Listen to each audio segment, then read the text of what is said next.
Boa noite. Todo mundo já ouviu a respeito de um mito de criação, onde um Deus, depois de criar tudo que nós conhecemos, criar o céu, criar a terra, os mares, as florestas, as estrelas, a lua, ele olha para o mundo e vê que o mundo está vazio e resolve botar alguém para habitar neste mundo que seja sua imagem e semelhança. Então ele pega uma porção de barro, assopra nessa porção de barro em forma de homem e dali surge o primeiro ser humano. Essa é a mitologia dos índios aqui do Brasil, quando os portugueses chegaram e eles explicavam para os portugueses como o índio, como Deus Tupã tinha criado os homens. Posteriormente, quando os jesuítas estiveram na China, eles ouviram falar de uma deusa chamada Nuwa, e essa deusa era uma mulher muito bonita. Ela vem à Terra, olha o reflexo do seu rosto numa lagoa e pega o barro da lagoa, cria alguém à sua imagem e semelhança, assopra naquele boneco, e nós temos o surgimento do primeiro ser humano. Nós também temos na mitologia Brahmani que o deus Brahma, depois de ter criado todo o universo, olhou para o mundo e achou que o mundo estava vazio. E ele, Brahma, tira uma parte de si, o homem, e de outra parte, a mulher, para que crescessem e multiplicassem e habitassem a terra. Como vocês veem, o nome dessa mitologia se chama cosmogonia. É a visão de vários povos a respeito da criação das coisas. Nós temos a teogonia, a criação dos deuses, a escatologia, o fim dos tempos, e a cosmogonia é a criação. Da mesma forma, os iorubás acreditavam que tem um Deus acima de todos os outros, criador de todos os outros, o Deus chamado Olorum, que depois de ter criado os deuses, ele pega um Deus chamado Obatalá, para que este Deus, que é o Deus da criação, crie os homens. E ele tenta criar o homem do ferro, o homem fica muito duro. Ele tenta criar o homem da água, o homem fica muito volátil. Ele tenta criar o homem do fogo, e o homem destrói tudo. Ele tenta criar o homem da pedra, e o homem se torna frio. Até que ele resolve criar o homem do barro, sopra no homem a partícula divina, e esse homem toma a vida da argila. E ele manda os outros deuses, que são os orixás, que representam as verdadeiras forças do universo, para que protejam os homens, de forma que nenhum ser humano andasse pela terra sozinho. Quando nós olhamos para o livro do Gênesis na Bíblia, nós estamos falando de uma cosmogonia. Aquelas pessoas não tinham o interesse de definir um dogma de criação. É um mundo onde as pessoas não têm telescópio, as pessoas não têm microscópio, as pessoas não têm aparelho de ressonância magnética, elas não têm uma caneta. O que têm do mundo é aquilo que seus olhos abarcam. Ali está o mundo é o que eu vejo. E elas têm que explicar para elas, para os seus descendentes, este mundo no qual elas habitam. Então, no livro do Gênesis, nós temos uma cosmogonia judaica.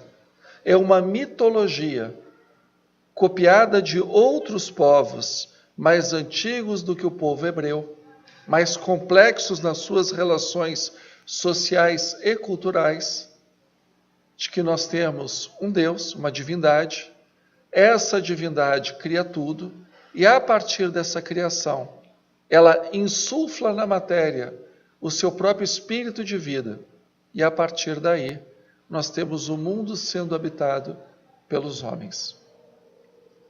Então, não é literal. A cosmogonia bíblica é uma mitologia hebraica, semítica. E a figura de Adão e Eva significam exatamente a origem da humanidade. É a cosmogonia humana. Como o homem surge. A partir do que ele é criado, ele existe, ele habita e se multiplica no mundo. E mesmo no livro do Gênesis, que apesar de ser o primeiro livro da Bíblia, ele não foi o primeiro a ser escrito, muito ao contrário, foi um dos últimos a ser escrito. Nós temos, por exemplo, o canto de Débora, que fica ali no livro dos Juízes, que é considerado o primeiro escrito bíblico, e nem livro ele é. É um trecho de uma música onde o Deus dos exércitos dá a vitória aos hebreus. O livro da Gênesis é bem posterior, e ele funde tradições de diferentes povos semitas. Os estudiosos da Bíblia identificam pelo menos duas tradições muito fortes nesse livro. É a tradição javista, porque vem da palavra Javé, onde Deus tem o nome de Javé e Yavé. A Bíblia de Jerusalém, que é muito usada para estudo, utiliza Yavé. Da onde vem a palavra Jeová, é o Deus do Antigo Testamento. E, ao mesmo tempo, no mesmo livro do Gênesis, nós temos a tradição eloísta, que vem da palavra Elohim, que também significa divindade, significa Deus. Essas duas tradições se misturam na Bíblia. Então, por exemplo, numa tradição, nós temos a criação do homem. Da criação do homem, Deus tira uma costela e cria a mulher. Na outra tradição, homem e mulher são criados juntos. E as duas convivem em harmonia na Bíblia. Analisando, o próprio dilúvio tem duas versões diferentes no mesmo livro. As pessoas não estavam preocupadas em definir um dogma religioso.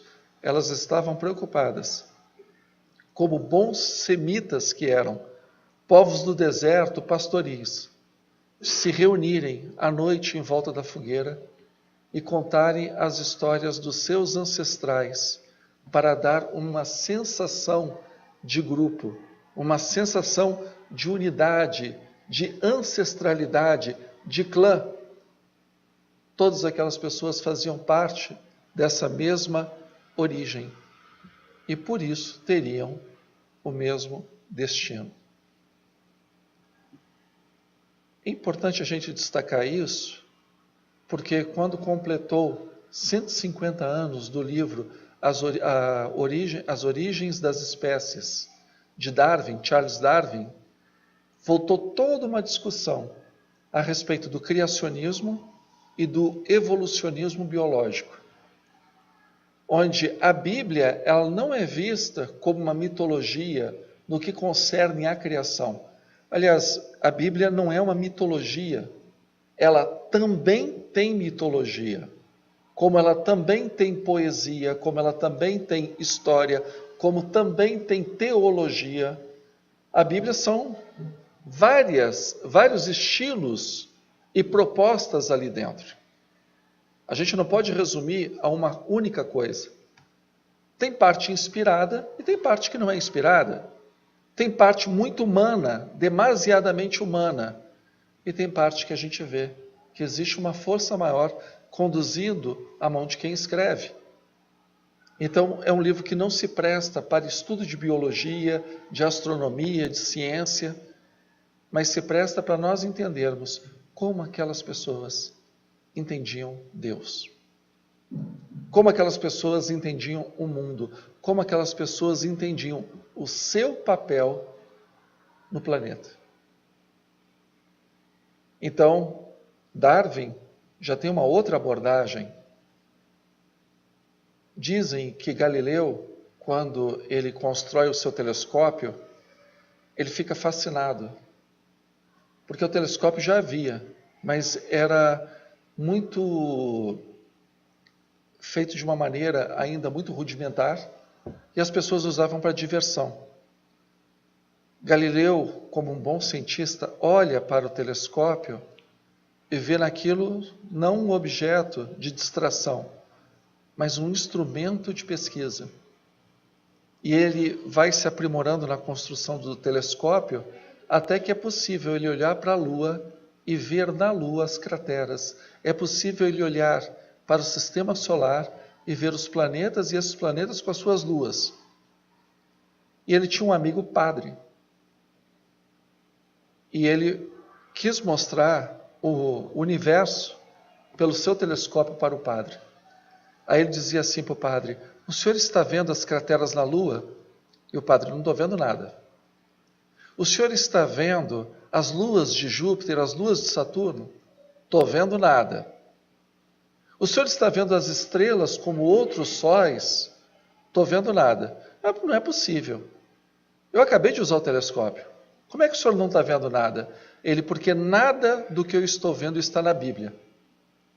Aí Galileu olha bem para a cara dele e diz assim: vamos deixar uma coisa bem clara. A Bíblia diz como chegar no céu. Eu digo como o céu é.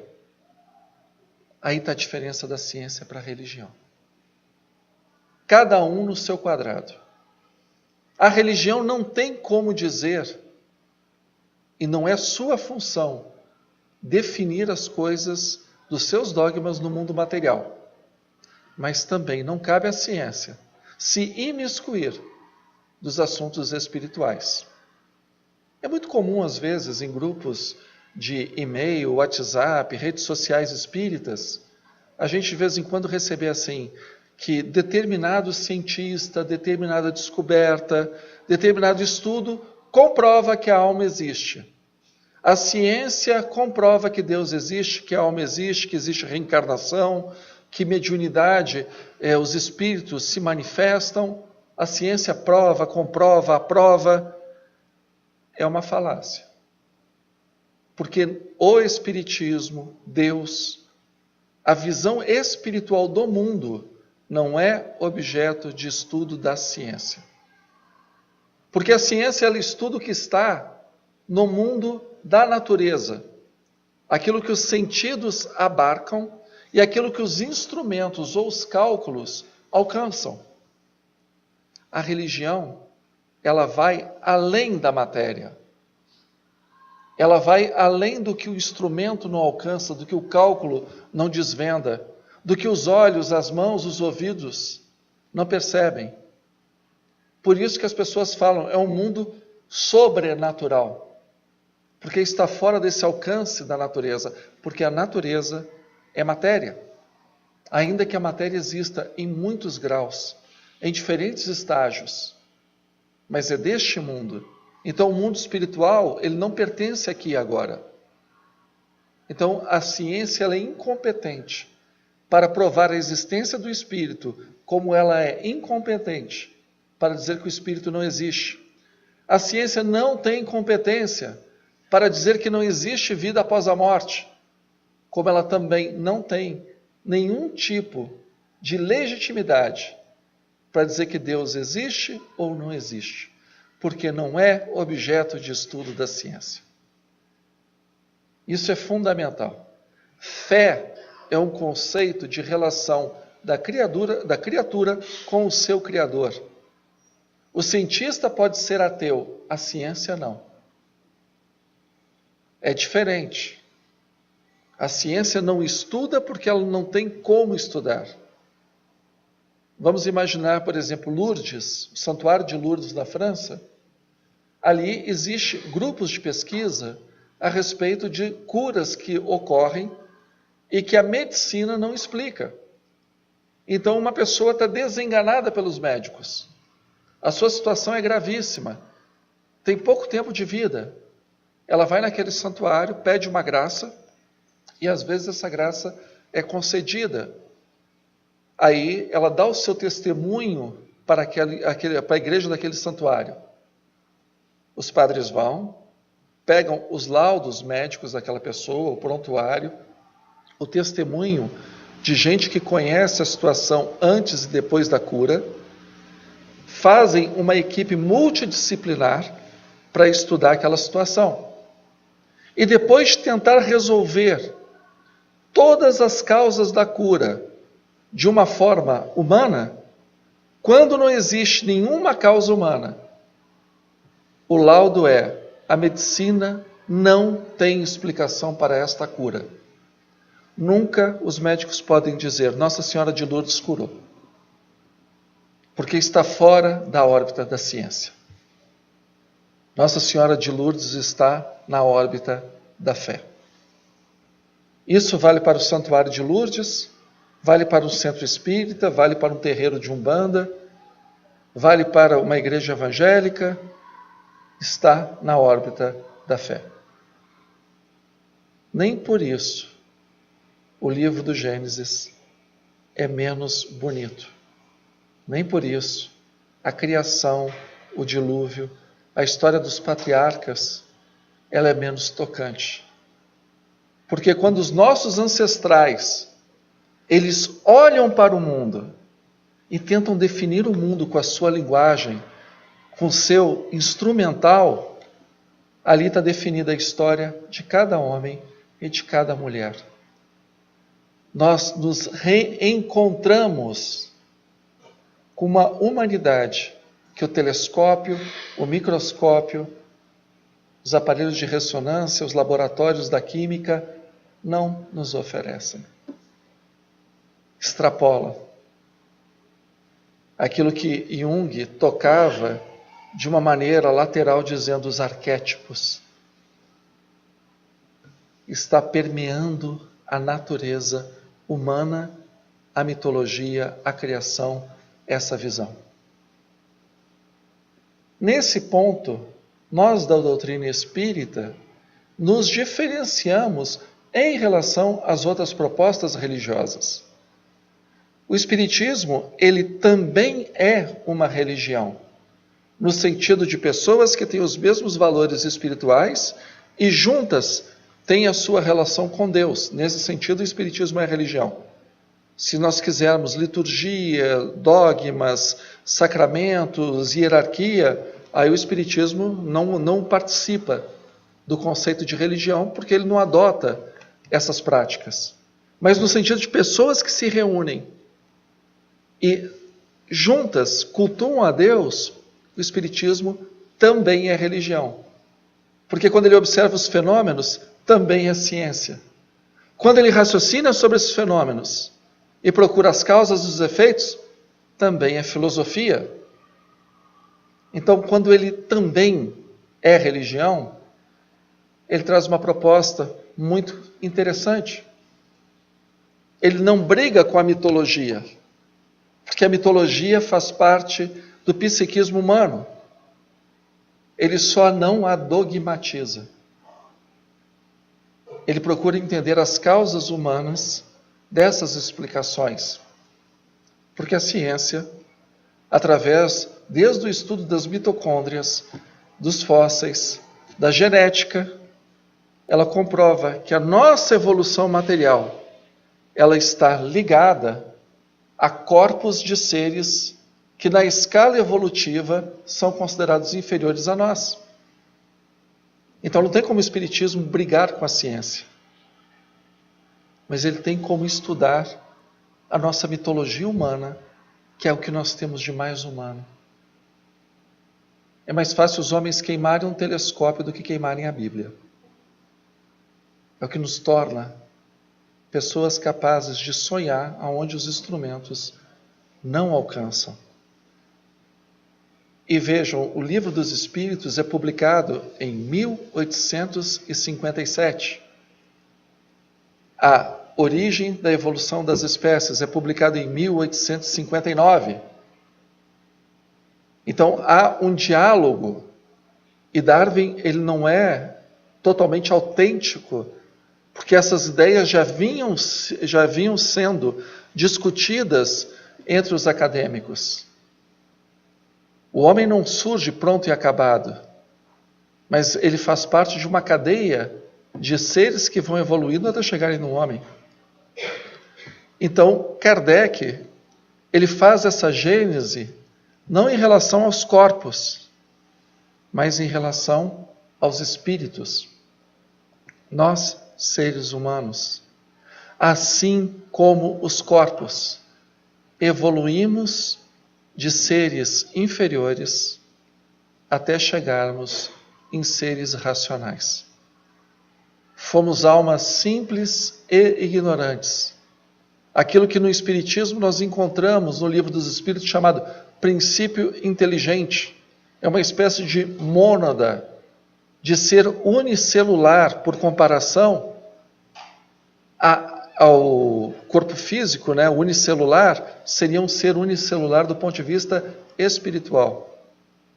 E através das reencarnações sucessivas, que no princípio o ser praticamente encarna, desencarna e desencarna, quase que automaticamente, conforme vai desenvolvendo o seu psiquismo, esses intervalos vão aumentando, os corpos vão ficando cada vez mais sutis, mais delineados, e a partir daí, o corpo tem as condições necessárias para receber o ser que pensa, que escolhe, que é capaz de ser um Deus e um demônio ao mesmo tempo.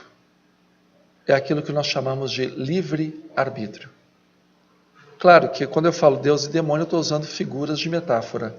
Não entendam, por favor, da forma literal. É uma figura de linguagem. É porque nós somos capazes de fazer coisas maravilhosas, criativas, espetaculares, ao mesmo tempo que somos destrutivos, maldosos, invejosos, orgulhosos. Tudo isso habita dentro de nós, porque estamos em processo crescente de evolução. A Terra não é a nossa primeira casa e também não será a última. Temos a eternidade como nossa aliada. Não existe problema que sobreviva à eternidade. Pensem no problema que vocês quiserem pensar. Doença, relacionamento, unha encravada, o que for. Não existe problema que sobreviva à eternidade. E a eternidade, ela faz parte da nossa trajetória. Surgimos em algum momento da eternidade e estamos destinados à imortalidade. Por isso que é curioso, no século XVI, XVII, havia um arcebispo irlandês chamado James Ussher. E esse arcebispo, ele era um grande estudioso da Bíblia. Falava vários idiomas já extintos, aramaico, hebraico, grego, e ele se debruçou sobre a história bíblica e, fazendo o cálculo através das guerras, através dos períodos, através da história dos monarcas, dos patriarcas, ele chegou à conclusão que a Terra tinha sido criada no dia 23 de outubro de 4004 a.C. Ou seja, ontem nós estaríamos comemorando 6.022 anos de criação da Terra, utilizando a Bíblia como fonte. E quando nós pegamos os fósseis, nós temos os fósseis de seres unicelulares datados do 1º bilhão ao 3º bilhão, e de seres pluricelulares a partir do 4º bilhão de criação do nosso planeta. Estrelas bem mais distantes, que são testemunhas da origem do universo, a luz delas chega até nós 14 bilhões de anos depois do Big Bang. Então, o cálculo do James Ussher se mostra completamente errado, porque quer pegar uma Bíblia como se livro de ciência fosse. Apesar que no Livro dos Espíritos, os Espíritos dizem para Kardec, todos sabem, né? O Livro dos Espíritos são questões apresentadas por um pesquisador, que era um pedagogo, Hippolyte Léon Denisard Rivail. Ele apresenta essas questões por médiuns para os espíritos, recebe as respostas, ordena essas respostas e publica num compêndio chamado Livro dos Espíritos, onde ele utiliza um pseudônimo que depois vai virar o nome dele, porque ele vai ser mais conhecido pelo pseudônimo do que pelo próprio nome, Allan Kardec. E na pergunta que ele diz assim, Adão, existia um Adão?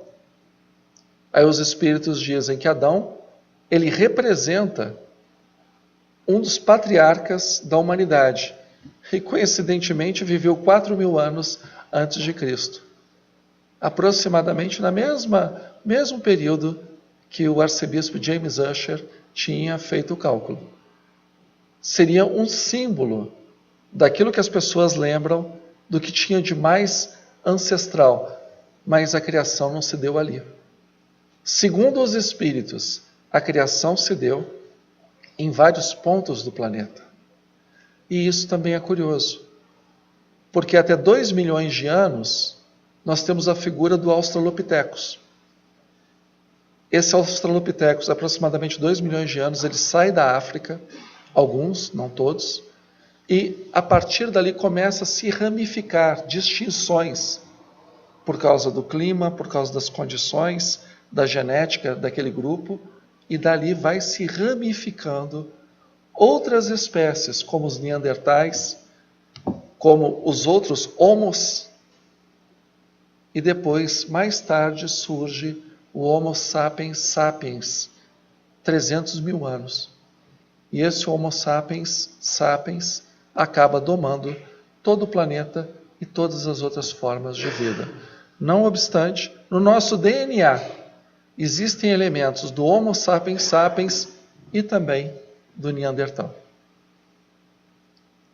Daqueles homens que saíram do continente africano. Os que permaneceram no continente africano só têm o DNA do Homo sapiens sapiens, que bate com aquilo que os espíritos dizem. E, curiosamente, até a década de 70, 80, eles acreditavam que todos os seres humanos tinham vindo de um ancestral comum, no que eles chamavam de um corredor que fica mais ou menos ali na altura da Etiópia, e que ali havia uma separação entre savana e florestas, e que a evolução humana se deu de pequenos hominídeos, praticamente macacos, simeoides, que para andar na savana precisavam ficar em cima das 2 pernas e olhar para ver os predadores e as presas, enquanto os que permaneceram na floresta não evoluíram. Mas essa teoria já está completamente derrubada, porque estudos mais recentes mostram que a evolução não se dá de fora para dentro, mas de dentro para fora. Um pequeno osso de 10 centímetros que todos nós temos na base do nosso crânio, chamado osso esfenoide, que não é o tamanho do osso que influencia, mas a sua inclinação. A cada grupo de milhões de anos, esse osso se inclina um pouco mais para baixo. E com isso, a parte traseira e dianteira do nosso cérebro, elas crescem. O nosso maxilar diminui. Os nossos olhos se projetam para frente e não para baixo.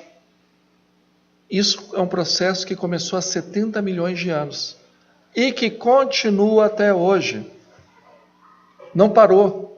Tanto que o grande percentual de crianças europeias, chinesas, africanas, americanas não conseguem ter os dentes alinhados por causa do osso esfenoide.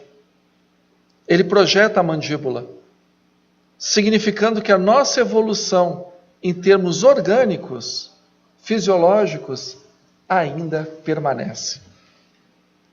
O que nos aponta para o Homo futurus. Todo mundo vai ser cabeção e de boca pequena, pelo que eu andei estudando.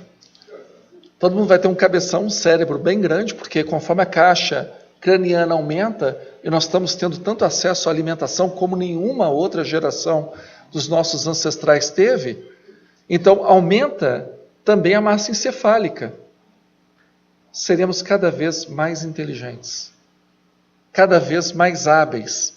Utilizaremos circuitos neurais que nós nem imaginamos. Não sejam modestos, não pensem em 10, 20, 30 anos. Pensem em 40, 100, 200, 500 mil anos. É o que nos espera de evolução. E não vai parar, porque com corpos cada vez mais evoluídos, o nosso espírito, que tem também o seu corpo chamado perispírito, projetará células cada vez mais sensíveis à espiritualidade. Espíritos de natureza mais evoluída virão para o nosso planeta.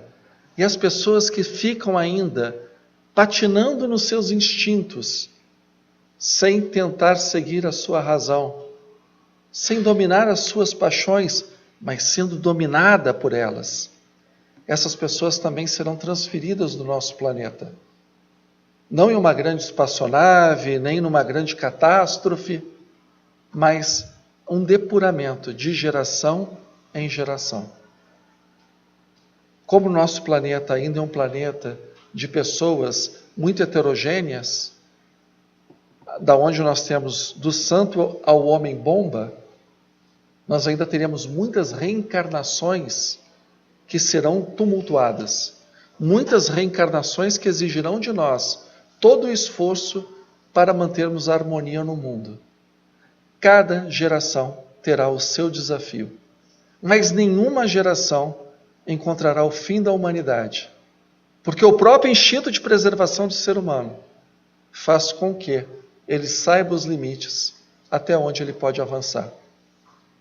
Se vocês tiverem dúvida, pensem na Guerra Fria, principalmente na crise da Baía dos Porcos, quando a União Soviética, a extinta União Soviética, trazia mísseis nucleares para Cuba. E os Estados Unidos mandou a sua frota para interceptar esses mísseis. Na década de 60, tivemos a um passo da extinção global.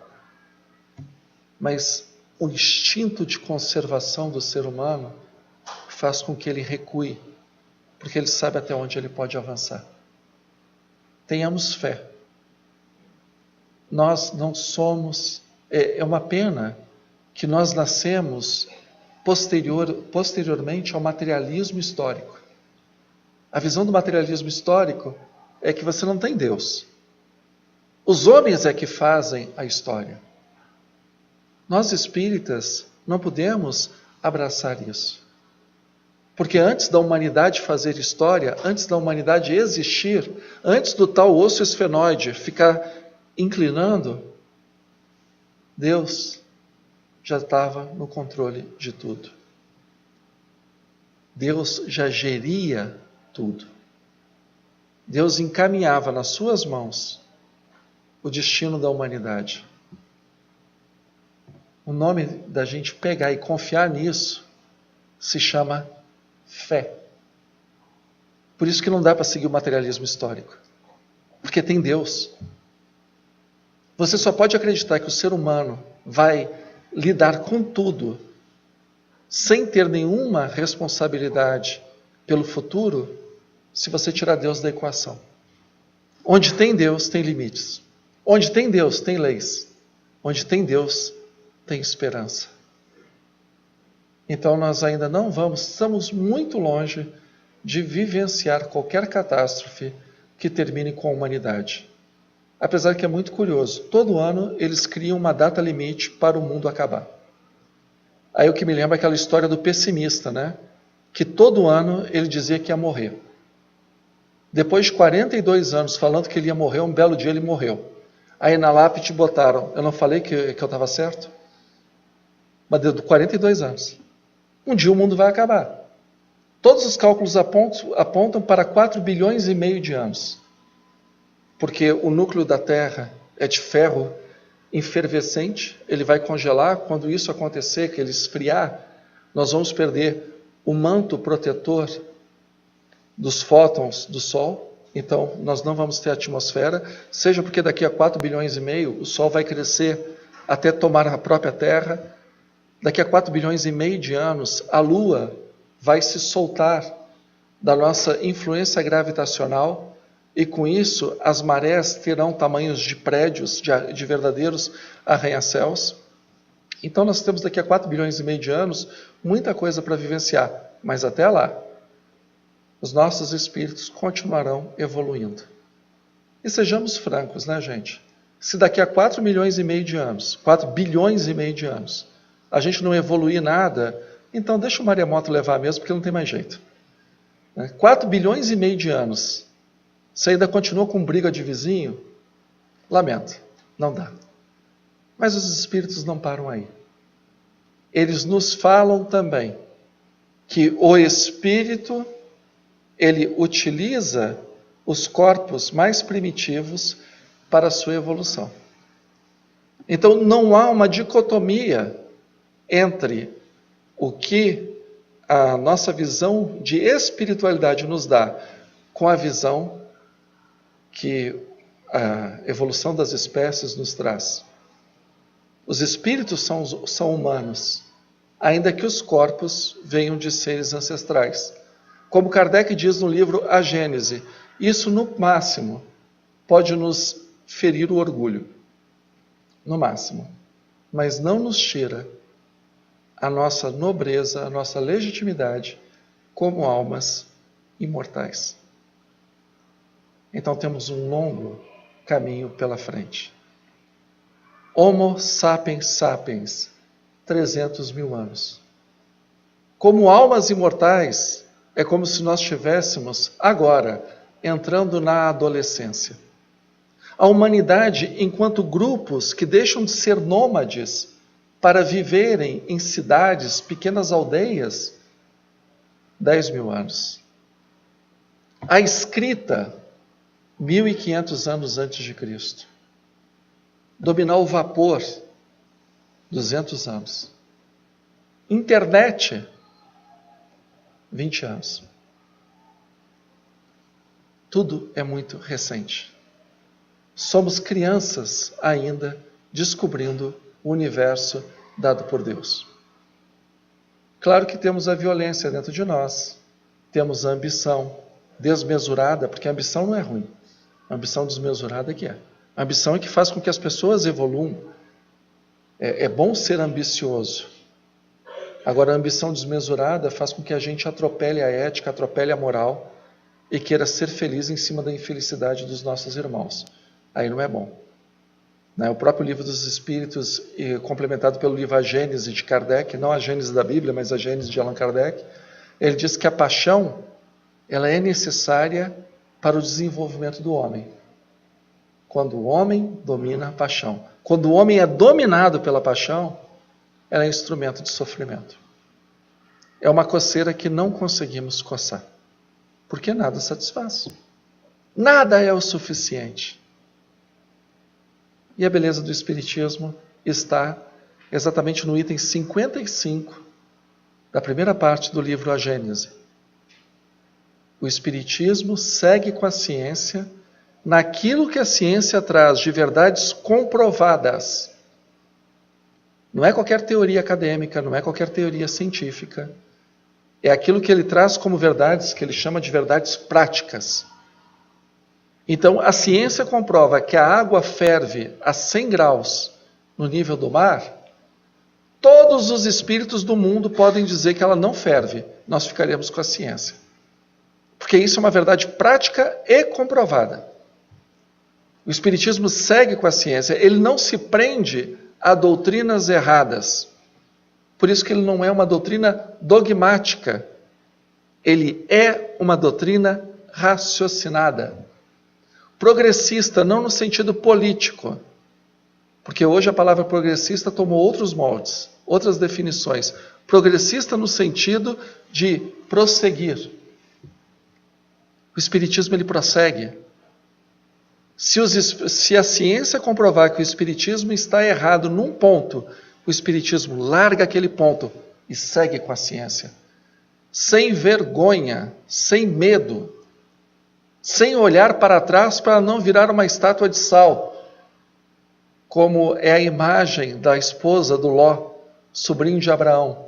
Quando teve o incêndio, o castigo em Sodoma e Gomorra, ela olha para trás e fica petrificada como uma estátua de sal.